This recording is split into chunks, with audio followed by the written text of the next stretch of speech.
అన్ని విధాల అభివృద్ధి చేసే బాధ్యత Telugu Desam party, Janasena, BJP, NDA కూటమి తీసుకుంటామని కూడా హామీ ఇస్తున్నాను. ఈ 3 సిటీలే కాకుండా మొత్తం అన్ని జిల్లాల్ని సమభావంతో ఆలోచించి మనం ముందుకెళ్దాం. ఇంకొక పక్క మనలో ఏ కోశాన కూడా అహంకారం ఉండకూడదు, అరాచకం అనేది ఎక్కడా కనిపించకూడదు. ఈ రాష్ట్రంలో అశాంతికి చోటు అనేది లేకుండా ముందుకు పోవాల్సిన అవసరం ఉంది. రాష్ట్ర ప్రజలందరికీ హామీ ఇస్తున్నా, సీఎం వస్తున్నాడంటే చెట్లు కొట్టేయడం, లేకపోతే రోడ్లు మూసేయడం, షాపులు బంద్ చేయడం, పరదాలు కట్టుకోవడం అవన్నీ ఉండవు. సీఎం కూడా ఒక మామూలు మనిషిగానే వస్తా, అందరితో కలిసి ఉంటాం. నేను సీఎంగా ఉన్నా మా మిత్రుడు పవన్ కళ్యాణ్ గారు ఏ హోదాలో ఉన్నది కూడా రేపు అనౌన్స్ చేసుకుంటాం. మేమందరం కూడా సామాన్యమైన వ్యక్తులుగానే వస్తాం మీ దగ్గరికి, మీలో ఒక వ్యక్తిగా ఉంటాం. మాకు హోదా సేవ కోసరం తప్ప పెత్తనం కోసరం కాదు. ఆ విషయం ప్రజలందరికీ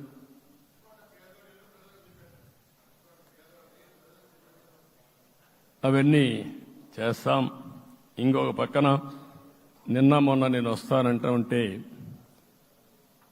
వాళ్ళకు కూడా తెలుసు కాబట్టి ఎన్డీఏ అభ్యర్థిగా అంటే శాసనసభ నాయకుడికి ఎన్నుకుంటారనే ఉద్దేశంతో, ముఖ్యమంత్రి అవుతాను ఉద్దేశంతో రోడ్లన్నీ కూడా నిలిపేస్తాను. నేను ఒకటే చెప్పాను, మేము వచ్చినప్పుడు ఒక్క నిమిషం ఒక సిగ్నల్కి ఇంకొక సిగ్నల్కి కొద్దిగా గ్యాప్ పెట్టుకోండి, అవసరమైతే ఒక 5 నిమిషాలు లేట్ అయినా మాకు పర్వాలేదు, కానీ ప్రజలు ఎవ్వరికీ ఇన్కన్వీనియన్స్ కలగకూడదని చాలా స్పష్టంగా ఆదేశాలు ఇచ్చాం. కాబట్టి అవన్నీ మనం చేద్దాం. ఇంకొక పక్కన దాడులు చేసి బాధితులపైనే కేసులు పెట్టే పరిస్థితి ఉండదు ఈ రోజు నుంచి. అది కూడా మనం చూసాం. ఏ ఒక్కరి ఆత్మగౌరవానికి భంగం కలగదు. ఒక పాజిటివ్ గవర్నెన్స్ అన్ని చోట్ల కనపడుస్తుంది. ప్రజాహితం కోసమే పనిచేస్తాం. ప్రతి నిర్ణయం, ప్రతి అడుగు ప్రజల కోసమే ఉంటుంది. స్టేట్ ఫస్ట్ అనే నినాదంతో ముందుకు పోతాం.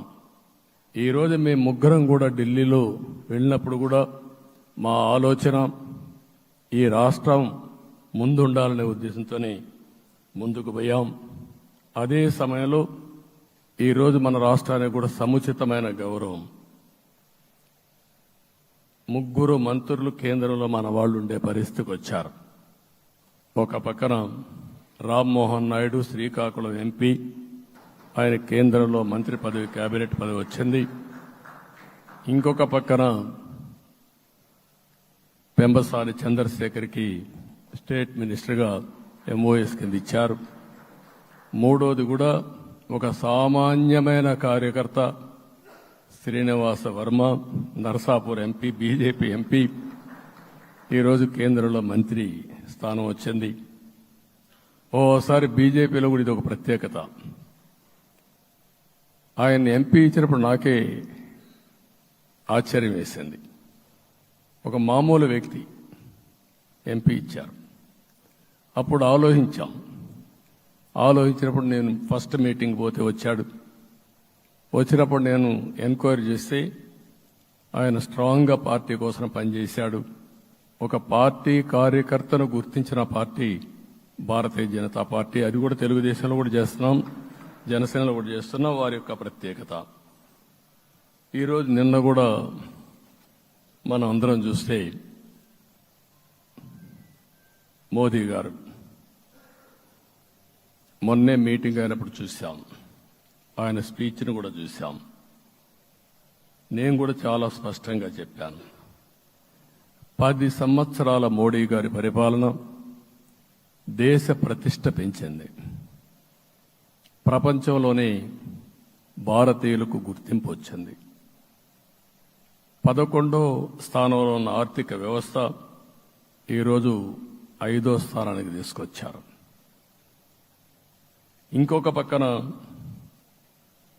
ఎన్డీఏ 3.0